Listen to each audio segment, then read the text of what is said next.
Hello नमस्कार मेरे प्यारे दोस्तों, इस रंगीन से परिवार में आप सभी का हार्दिक स्वागत है। तो दोस्तों रात्रि का 2 बज चुका है और आपके प्रति दोस्तों लिया हुआ संकल्प को पूरा करने के लिए दोस्तों मैं आपके लिए लेक्चर शूट कर रहा हूं, आपके लिए क्लास शूट कर रहा हूं। तो आइए दोस्तों, मैं हर रोज की तरह आज भी प्रश्नों के माध्यम से आप सभी का दिल जीतने के लिए आप सभी के सामने खड़ा हो चुका हूं, आप सभी के सामने आ चुका हूं। और लौट आइए दोस्तों, इस संघर्ष की दुनिया में वापस आ जाइए दोस्तों। आज का जो हमारा संघर्ष है, आज का दोस्तों जो हमारा मेहनत है, आज का मेहनत दोस्तों उस माँ के लिए जो दोस्तों आपके जीत की उम्मीद लगाए बैठी है, उसके इस उम्मीद को दोस्तों हमें कम नहीं होने देना है। तो चलिए दोस्तों, उसी माँ की आशीर्वाद से दोस्तों आज हम अपने इस क्लास का शुभारंभ करते हैं। और देखिएगा दोस्तों, पूरे श्रद्धा के साथ दोस्तों आप समर्पित हो जाइए इस क्लास में। इस क्लास में अपना 100% फोकस लगा दीजिएगा। कि दोस्तों आपके लिए मोटिवेशन लाइन क्या है आज का,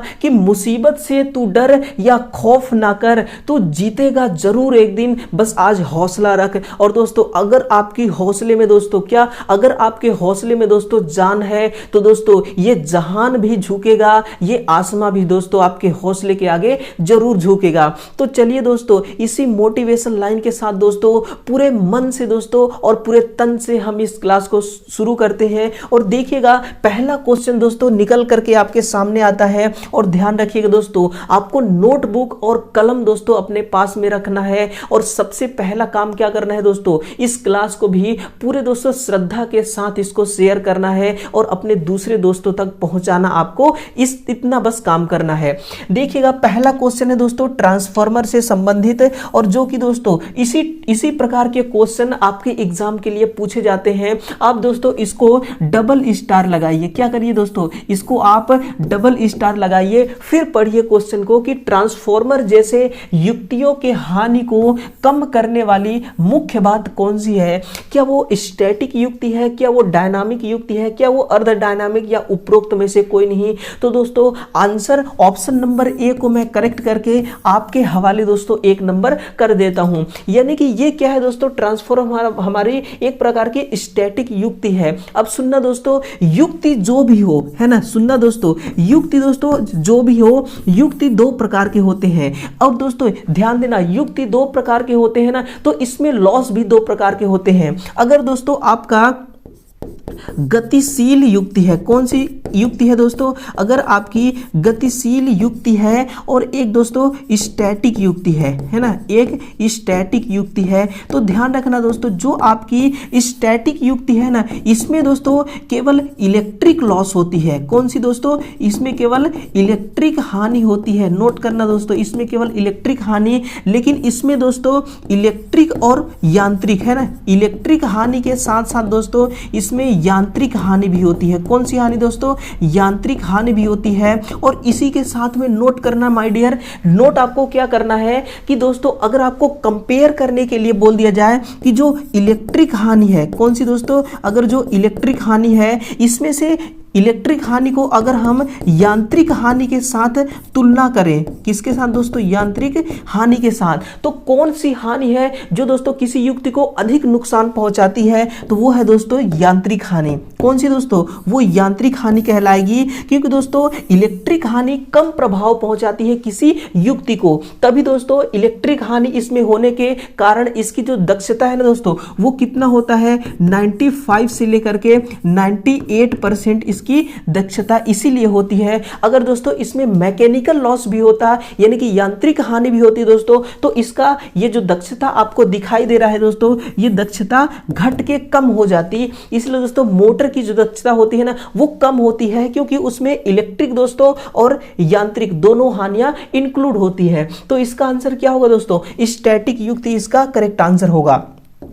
अब सुनिएगा दोस्तों, अब इसके कुछ महत्वपूर्ण पॉइंट जो एग्जाम में दोस्तों पूछे जाते हैं, उन पॉइंटों को मैं आपके सामने रखने की कोशिश करता हूं। सबसे पहला पॉइंट क्या है, अगर दोस्तों मैं आपसे ये कह दूं, सुनना दोस्तों, अगर मैं आपसे ये कहूं एक विशिष्ट ट्रांसफार्मर, क्या दोस्तों, पहला पॉइंट लिखेगा, अगर मैं आपसे कहूं कि एक विशिष्ट ट्रांसफार्मर है, कैसी ट्रांसफार्मर दोस्तों, अगर एक विशिष्ट ट्रांसफार्मर है और ये विशिष्ट ट्रांसफार्मर क्या करता है कि दोस्तों ये अनबैलेंस अनबैलेंस सिग्नल को, नोट करना, अनबैलेंस सिग्नल, किस सिग्नल को दोस्तों, अनबैलेंस सिग्नल को, ये अगर बैलेंस सिग्नल में बदलती है, किस में दोस्तों, बैलेंस सिग्नल में बदलती है। दोबारा सुनना दोस्तों, एक विशिष्ट ट्रांसफॉर्मर है जो अनबैलेंस सिग्नल को ये बैलेंस सिग्नल में बदलती है, ये तो इसको हम क्या कहते हैं, तो लिखिएगा दोस्तों, इसको हम कहते हैं वॉल्यूम ट्रांसफॉर्मर। कौन सी दोस्तों, वॉल्यूम ट्रांसफॉर्मर, है ना। दोबारा सुनना दोस्तों, अगर आपके पास एक विशिष्ट प्रकार की ट्रांसफॉर्मर है जो अनबैलेंस सिग्नल को बैलेंस सिग्नल में कन्वर्ट करती है, तो उसको वॉल्यूम ट्रांसफॉर्मर के नाम से जानते हैं। और क्या दूसरी पॉइंट है दोस्तों, नोट करना उस दूसरी पॉइंट को। अगर आपसे पूछ रहे दोस्तों कि ट्रांसफॉर्मर को क्रिया करने के लिए किस प्रकार के फ्लक्स की आवश्यकता होगी, तो लिखिएगा दोस्तों, अगर मैं आपसे कहूं क्या वो प्रत्यावर्ती है, लिखिएगा दोस्तों, क्या वो प्रत्यावर्ती विद्युत फ्लक्स होगा। कौन सी दोस्तों, क्या वो प्रत्यावर्ती विद्युत फ्लक्स होगी या फिर दोस्तों वो प्रत्यावर्ती इलेक्ट्रिक फ्लक्स होगी। कमेंट करके बताइए दोस्तों, क्या वो प्रत्यावर्ती विद्युत फ्लक्स या वो प्रत्यावर्ती चुंबकीय फ्लक्स होगी। किस फ्लक्स से ट्रांसफॉर्मर काम करती है, तो दोस्तों आप फुल कॉन्फिडेंस के साथ बताइएगा कि प्रत्यावर्ती चुंबकीय फ्लक्स के द्वारा आपकी जो ट्रांसफॉर्मर है दोस्तों ये कार्य करती है। यानी कि ट्रांसफॉर्मर को कार्य करने के लिए दोस्तों किस प्रकार के फ्लक्स की आवश्यकता होती है, तो दोस्तों प्रत्यावर्ती चुंबकीय फ्लक्स की, ना कि दोस्तों प्रत्यावर्ती विद्युतीय फ्लक्स की। तो इसका आंसर क्या हो गया दोस्तों, स्टैटिक फ्लक्स इसका करेक्ट आंसर हो गया। तो इस प्रकार से दोस्तों इस क्वेश्चन का पूरा पंचनामा दोस्तों आपके सामने है। यानी कि इससे संबंधित अब कोई सा भी क्वेश्चन आपके सामने आती है दोस्तों, आप डेफिनेटली इसका करेक्ट आंसर कर सकते हैं। इसी के साथ में देखिएगा, किसी डीसी मोटर के नेम प्लेट पर लिखी शक्ति मोटर के किस हिस्से से प्राप्त की जाती है। क्या वो बॉडी है, क्या वो आर्मेचर है, क्या वो ब्रूस है या फिर वो शाफ्ट है। तो आंसर क्या होगा दोस्तों, ये शाफ्ट वाली दोस्तों करेक्ट आंसर करके मैं दोबारा दोस्तों एक नंबर आपके हवाले करता हूं। यानी कि शाफ्ट दोस्तों एक ऐसी पार्ट है, इससे हमें आउटपुट मिलती है। शाफ्ट से हमें क्या मिलती है दोस्तों, आउटपुट हमें मिलती है। और अगर मैं आपसे कहूं दोस्तों कि शाफ्ट किस प्रकार का पार्ट है किसी मोटर का, तो नोट करना दोस्तों, ये किसी मोटर का एक घूर्णन भाग है। क्या है दोस्तों, एक घूर्णन भाग है। और ध्यान रखना दोस्तों, जो भी घूर्णन भाग होती है इसमें दोस्तों कौन सी विशेषता होनी चाहिए कि दोस्तों इसमें यांत्रिक मजबूती अधिक होनी चाहिए। कौन सी दोस्तों, यांत्रिक मजबूती जो है ना वो अधिक होनी चाहिए दोस्तों। इसीलिए जो आपका दोस्तों ये घूर्णन वाला भाग है ये किसका बनाया जाता है, नोट करना दोस्तों, ये कार्बन स्टील की बनाई जाती है। किसकी दोस्तों, ये आपकी सॉफ्ट है, ये किस मेटल की बनाई जाती है, कार्बन स्टील की। अगर दोस्तों एग्जाम में पूछ लिया जाए कि इसमें कार्बन कितने % मिलाया जाता है, तो नोट करना दोस्तों 0.75 से लेकर के दोस्तों 1% कार्बन इसमें मिलाई जाती है। और बाकी दोस्तों 99% क्या होती है, 99% दोस्तों इसमें स्टील मिक्स होती है। अगर दोस्तों पूछ लिया जाए आपसे कि स्टील 99% क्यों मिक्स किया जाता है, तो नोट करना दोस्तों, इसमें यांत्रिक मजबूती प्रदान करने के लिए। किस लिए दोस्तों, यांत्रिक मजबूती प्रदान करने के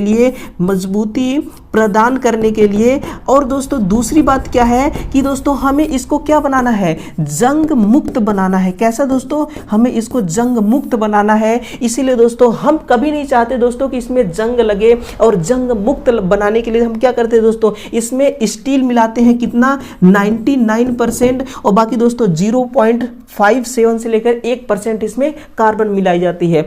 ध्यान रखना दोस्तों, इसमें जो कार्बन है ना, इसमें दोस्तों कार्बन की मात्रा जितना अधिक रखेंगे इसमें क्या होगा दोस्तों, उतना ही दोस्तों ये इसमें कठोरपन की मात्रा अधिक बढ़ जाती है। लेकिन ध्यान रखना दोस्तों, जो कार्बन स्टील है ना दोस्तों, ये कार्बन स्टील स्टेनलेस स्टील से दोस्तों ये कम मजबूत होता है ना। थोड़ा जानिएगा दोस्तों स्टेनलेस स्टील के बारे में। किसके बारे में दोस्तों, स्टेनलेस स्टील के बारे में। इससे भी दोस्तों क्वेश्चन पूछा जा सकता है। अगर आपसे पूछा जाए कि स्टेनलेस स्टील में कौन कौन सी धातुओं का मिश्रण होता है, तो आप लिखना दोस्तों, इसमें पहला तो दोस्तों क्रोमियम होता होता है, कौन सा, पहला क्रोमियम, फिर दोस्तों दूसरा क्या होती है, निकल दूसरी पॉइंट है, यानी कि दूसरा मेटल क्या है, निकल। तो इसमें दोस्तों देखिएगा, जब तक दोस्तों आप इसमें क्रोमियम को ऐड नहीं करेंगे तब तक दोस्तों आप इसको स्टेनलेस स्टील का नाम नहीं दे सकते हैं, क्योंकि दोस्तों क्रोमियम क्या करता है, इसको दोस्तों पूरी तरह से जंग मुक्त बनाता है। कैसा दोस्तों, पूरी तरह से जंग मुक्त बनाती है। और ध्यान रखना दोस्तों, जो सेविंग करने के लिए ब्लेड बनाए जाते हैं वो भी दोस्तों स्टेनलेस स्टील के होते हैं। और दूसरी बात दोस्तों कि जो घरों में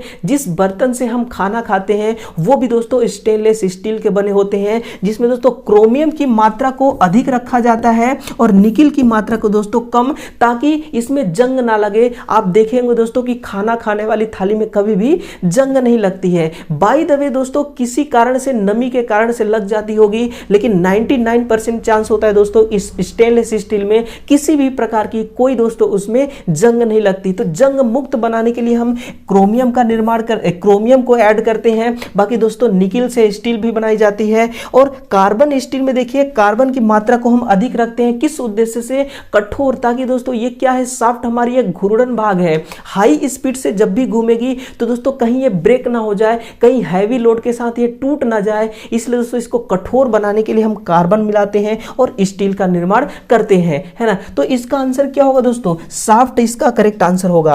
अब सुनिएगा, अब ब्रूस किसके बनाए जाते हैं, तो लिखना दोस्तों, ब्रूस बनाने के लिए आप कॉपर का भी इस्तेमाल करते हैं। और दोस्तों इसी के साथ में लिखेगा कार्बन का, किसका दोस्तों, कार्बन का भी हम प्रयोग करते हैं। और दोस्तों आर्मेचर किसकी बनाई जाती है, तो ये भी दोस्तों स्टील की बनाई जाती है, किसकी, स्टील की। प्लस में दोस्तों इसमें क्या करते हैं, सिलिकॉन का भी कुछ मात्रा मिलाया जाता है, कुछ मात्रा दोस्तों सिलिकॉन का भी मिलाई जाती है। और बॉडी किसकी बनती है, तो नोट करना दोस्तों, ये कच्चा लोहा, यानी कि दोस्तों कच्चा लोहा का बनाया जाता है, जिसको आप दोस्तों ढलवा लोहा भी कहते हैं। क्या कहते हैं, ढलवा लोहा भी आप इसी को कहते हैं। तो ढलवा लोहा से आप बॉडी बनाते हैं। आर्मेचर स्टील या सिलिकॉन से बनाई जाती है। ब्रूस दोस्तों कॉपर या कार्बन से बनाई जाती है। और शाफ्ट दोस्तों एक घूर्णन भाग है जो कि कार्बन स्टील से बनाई जाती है। और कार्बन स्टील से भी दोस्तों अधिक मजबूत होती है स्टेनलेस स्टील। और दोस्तों इसका टोटल डिटेल्स आपके सामने उपस्थित है। तो देखिएगा दोस्तों, मैं जिस उद्देश्य से और जिस संकल्प के साथ आपके सामने आता हूं दोस्तों, उस संकल्प को दोस्तों मैं निभाने में अपनी पूरी दोस्तों कोशिश करता हूं। अगर जहां पे भी दोस्तों आपको समझ ना आता होगा, बिल्कुल आप कमेंट करके दोस्तों आप पूछ सकते हैं और मैं पूरे दिल से दोस्तों आपके कमेंट का जवाब दूंगा, है ना। तो देखिएगा अगला जो प्रश्न है, क्वेश्चन नंबर 3 क्या है कि किसी इलेक्ट्रॉनिक सर्किटों में प्रयुक्त किए जाने वाले आयरन की जो बिट होती है, आयरन की दोस्तों जो निब होती है वो किसकी बनी होती है। क्या दोस्तों वो कैडमियम है, क्या वो मरकरी, ताम्र या गोल्ड है। इसका आंसर क्या होगा दोस्तों, ऑप्शन नंबर सी को करेक्ट करके दोस्तों मैं 1 नंबर आपके अकाउंट में ऐड कर देता हूं। और देखिए ताम्र इसका सही आंसर है। अब दोस्तों जो कॉन्सेप्ट मैं आपके लिए तैयार करके लाया हूं उस कॉन्सेप्ट को प्रस्तुत करता हूं और सुन लीजिएगा दोस्तों और ध्यान से सुनिएगा और नोट भी करते रहना है कि ताम्र में ऐसी कौन सी खासियत है इस मेटल में जिसकी वजह से दोस्तों आयरन की जो बिट है ना, आयरन की जो निब है दोस्तों, हम कॉपर मटेरियल को ही लेते हैं। तो सुनना दोस्तों, सबसे पहली बात तो इसकी जो चालकता होती है ना, वो कैसी होती है दोस्तों, चालकता उच्च होती है। और दूसरा पॉइंट लिखे दोस्तों, इसकी उपलब्धता, इसकी क्या दोस्तों, नोट करना, उपलब्धता जो है ना वो भी दोस्तों आसानी से होती है, यानी कि आसानी से ये उपलब्ध हो जाते हैं। और तीसरा पॉइंट दोस्तों, ये क्या होते हैं, ये सस्ते होते हैं। क्या होते हैं दोस्तों, ये सस्ते होते हैं, यानी कि सोना से तो सस्ता ही होता है, मरकरी से और कैडमियम से भी ये सस्ता ही होता है। इसीलिए दोस्तों हम ताम्र का उपयोग करते हैं, यानी कि दोस्तों सस्ती होते हैं, ये उपलब्ध आसानी से हो जाते हैं और इनकी कंडक्टिविटी अधिक होती है। हम चाहते हैं दोस्तों कि जो हमारी आयरन दोस्तों, जो हमारी आयरन बन रही है ना, इस आयरन की दोस्तों मार्केट में जो कीमत है ना, वो दोस्तों हम चाहते हैं एग्जांपल के लिए कि ये दोस्तों कितना हो, 250 रुपए। कितना दोस्तों, 250 रुपए है। लेकिन ध्यान रखना दोस्तों, अगर ताम्र से अच्छी चालकता तो दोस्तों मरकरी की है, लेकिन मरकरी दोस्तों आसानी से उपलब्ध हमें नहीं हो पाती है। और ये दोस्तों बहुत क्या है, ये बहुत खर्चीला मटेरियल है, बहुत महंगी है। इसी दोस्तों आयरन को हम अगर इसी आयरन की निब को अगर हम मरकरी से बनाते हैं तो दोस्तों इसी आयरन का मार्केट में प्राइस हो जाएगी दोस्तों कितना, 500 रुपए, जो कि दोस्तों इकोनॉमिकली नहीं माना जाएगा, जो कि दोस्तों बहुत महंगी मानी जाएगी। इसीलिए दोस्तों हम मरकरी अच्छा कंडक्टर होने के बावजूद भी हम इसका बिट नहीं बनाते हैं, है ना। तो इसका आंसर क्या होगा दोस्तों, ताम्र इसका करेक्ट आंसर होगा। तो इसका आंसर देखिएगा option number C correct answer है। इसी के साथ में दोस्तों आपको क्लास को भी शेयर करते रहना है और खूब दोस्तों मन लगा के देखिएगा इस क्लास को, बिल्कुल हर पॉइंट में समझाने की कोशिश करूंगा, हर पॉइंट को दोस्तों आपके सामने रखने की कोशिश करूंगा। चौथा क्या है कि उच्च ट्रांसफॉर्मर लाइन के उच्च करंट की मेजरमेंट करने हेतु प्रयुक्त इंस्ट्रूमेंट करंट ट्रांसफार्मर के सेकेंडरी कॉइल की सीमा होती है। कितनी होती है सेकेंडरी कॉइल की सीमा? सबसे पहले बात आप जानिए दोस्तों कि जो आपकी ट्रांसफॉर्मर है, ये जो ट्रांसफॉर्मर है दोस्तों, कौन सी ट्रांसफॉर्मर? Current transformer. तो नोट करना दोस्तों, ये जो आपकी करंट ट्रांसफॉर्मर है ना, ये कितने प्रकार के होते हैं करंट ट्रांसफॉर्मर? सुनना दोस्तों, ये 2 प्रकार के होते हैं। कौन कौन सा? तो एक दोस्तों माउंट करने वाला है ना, एक दोस्तों कौन सी, माउंटिंग प्रकार की, और दूसरी कौन सी दोस्तों, दूसरी लिखेगा केबल में डालने वाली। कौन सी दोस्तों? केबल में डालने वाली, यानी कि एक केबल होगी दोस्तों, उस केबल में डाल दिया जाता है इस करंट ट्रांसफार्मर को, और दूसरी दोस्तों इसको माउंट कर दिया जाता है। तो इस प्रकार से 2 ट्रांसफार्मर होंगे। तो दोस्तों इसी ट्रांसफार्मर के बारे में क्वेश्चन है कि जो इसकी सेकेंडरी कॉइल है दोस्तों, इसकी सीमा कितनी होती है? तो लिखना दोस्तों 5 एम्पियर। कितना? 5 एम्पियर। अब सुनना दोस्तों, अगर ऑप्शन में 5 एम्पियर ना हो तो आपको क्या करना है? तब दोस्तों आपको 1 एम्पियर या 3 एम्पियर आंसर करना है। क्या दोस्तों? 1 एम्पियर, 3 एम्पियर या फिर 5 एम्पियर। अब दोस्तों मुख्य इंपॉर्टेंट पॉइंट सुनिएगा इस करंट ट्रांसफार्मर के बारे में। अगर दोस्तों मैं आपसे कहूं कि जो सीटी होती है ना, इसकी दोस्तों प्राइमरी जो वाइंडिंग होती है, प्राइमरी वाइंडिंग में कितने टर्न होते हैं? तो दोस्तों फुल कॉन्फिडेंस के साथ आप बताइए कि 1 टर्न से कितना दोस्तों, 1 टर्न से 5 टर्न के बीच। कितना दोस्तों? 1 टर्न से 5 टर्न के बीच। अब दोस्तों आप कहेंगे कि आपकी बात में सच्चाई कितना है, तो मैं आपको समझाता हूं दोस्तों। मैंने आपको कुछ टाइम पहले क्या बताया था कि केबल में डालने वाली भी सीटी होती है। एक दोस्तों केबल है आर फेस की, दूसरी है वाई फेस की, और तीसरी किसकी है दोस्तों? बी फेस की। और तीनों में हम क्या करते हैं? एक एक सीटी डाल देते हैं। इस प्रकार से दोस्तों एक एक सीटी डाल दिए। तो सुनिएगा, ये एक क्या है दोस्तों? एक कोर वाली केबल है, यानी कि इसको 1 टर्न माना जाएगा। और वही दोस्तों 1 टर्न यहां पे है कि 1 से लेकर के 5 टर्न दोस्तों सीटी की प्राइमरी में होती है। इसलिए दोस्तों इसका जो करेक्ट आंसर है ना, वो 1 से 5 ही होने वाला है। तो देखिएगा, ये जो आपकी करंट ट्रांसफार्मर है, ये क्या करती है दोस्तों? इस करंट ट्रांसफार्मर से करंट को मापने के लिए हम एक एम्पियर मीटर का यूज करते हैं। और उस एम्पियर मीटर का दोस्तों स्केल कैसा होता है? तो नोट करना, उस एम्पियर मीटर का जो स्केल होती है ना, उस एम्पियर मीटर का दोस्तों जो स्केल होती है, वो स्केल किस प्रकार की होती है? तो लिखिए दोस्तों अनुपातिक स्केल। कैसी? अनुपातिक स्केल होती है ना। ये दोस्तों क्वेश्चन पूछा जा चुका है कि किस प्रकार की स्केल होती है, तो अनुपातिक स्केल होती है। और ध्यान रखना दोस्तों, एग्जाम्पल के लिए अगर आप मान लीजिए दोस्तों, ये जो एम्पियर मीटर है ना, ये 5 एम्पियर का दोस्तों करंट मापती है। इसकी रेंज कितना है? 5 एम्पियर का करंट मापती है। अगर दोस्तों इसका जो कनेक्शन है ना, इसका कनेक्शन दोस्तों अगर हम सीटी के साथ कर दें, किसके साथ दोस्तों? सीटी के साथ कर दें, तो यही दोस्तों एम्पियर मीटर 100 एम्पियर की करंट को माप सकती है। कितना दोस्तों? 100 एम्पियर की करंट को माप सकती है। यानी कि करंट ट्रांसफार्मर दोस्तों, इस करंट ट्रांसफार्मर के साथ जो लगाया गया एम्पियर मीटर है, उस एम्पियर मीटर के रेंज को भी ये बढ़ा देती है। इसलिए दोस्तों इसका आंसर क्या होगा? 5 एम्पियर दोस्तों इसका करेक्ट आंसर होगा। और यही दोस्तों आपको नंबर दिलाएगा, और correct answer option number B है। इसी के साथ में देखिएगा, इस क्लास का दोस्तों लास्ट क्वेश्चन है। है ना। इस क्लास का लास्ट क्या है कि घरों में प्रदीपन होता है, यानी कि वन लाइनर क्वेश्चन है दोस्तों, जो आपके लिए मोस्ट इंपॉर्टेंट है। आप हो सके तो दोस्तों इसको डबल स्टार लगा लीजिएगा, है ना, कि घरों में प्रदीपन होता है। सुनिएगा दोस्तों, मैं आपको समझाता हूं कि जो प्रदीपन है ना, किस प्रदीपन की बात की जा रही है। आजकल तो दोस्तों कौन सी लैंप यूज की जा रही है, तो आजकल दोस्तों ज्यादातर एलईडी यूज की जा रही है। लेकिन दोस्तों आपकी सिलेबस एलईडी को नहीं दोस्तों, आपकी सिलेबस इनकैंडिसेंट, कौन सी दोस्तों, इनकैंडिसेंट लैंप को जानती है ना, इनकैंडिसेंट लैंप को जानती है। और याद करिए दोस्तों, वही इनकैंडिसेंट लैंप जो घरों में दोस्तों लगाए जाते हैं 10 रुपए के, और जो दोस्तों जिनकी क्षमता कितनी होती है, 100 वाट जिनकी क्षमता होती है, वो दोस्तों आउटपुट आपसे पूछा जा रहा है कि ये कितना प्रकाश उत्पन्न करते हैं। तो सुनना दोस्तों, आंसर क्या होगा, ऑप्शन नंबर ए कि 10,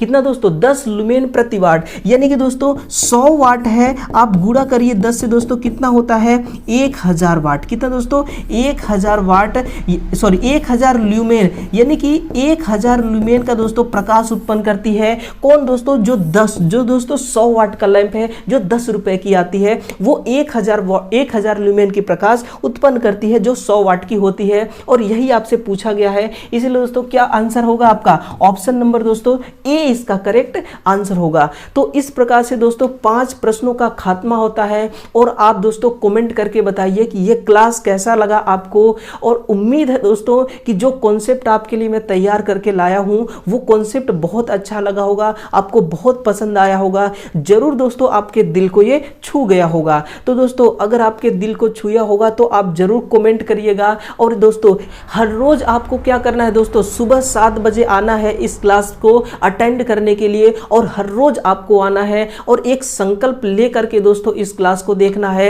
यकीन मानिए दोस्तों, इस क्लास को अगर आप रेगुलर देखते हैं तो वो दिन दूर नहीं दोस्तों, जब आप अपने आप को महसूस करेंगे एक अलग ही प्रकार से दोस्तों, अपने अंदर एक एनर्जी को फील कर पाएंगे। एक एनर्जी दोस्तों आपके अंदर उठती हुई आपको नजर आएगी, उठती हुई आप महसूस कर पाएंगे। इसलिए दोस्तों हर रोज 7 बजे आपको आना है। तो इस प्रकार से दोस्तों ये 5 वो ट्रेंडिंग प्रश्न थे जो कि दोस्तों मैं आपके लिए चुन कर लाया था, जो हर एग्जाम के लिए दोस्तों मोस्ट इंपोर्टेंट प्रश्न थे। मुझे उम्मीद है हर कॉन्सेप्ट आपको पसंद आया होगा। और दोस्तों अगर पसंद आया होगा, कॉन्सेप्ट अगर आपके दिल को टच किया होगा, तो आप जरूर कमेंट करेंगे दोस्तों। और कमेंट करके आप बताइएगा कि कॉन्सेप्ट आपको कैसा लगा। और हाँ दोस्तों, अब एक बात जरूरी सूचना है दोस्तों, कि अगर आपको दोस्तों अभी ये मेहनत दोस्तों आपको दर्द दे रही होगी ना, अगर दोस्तों अभी ये आपकी पढ़ाई आपको दर्द दे रही होगी ना, अगर दोस्तों इस दर्द को आपने अभी झेल लिया ना, तो यही दर्द दोस्तों आपके जीवन की सबसे बड़ी ताकत बन जाएगी।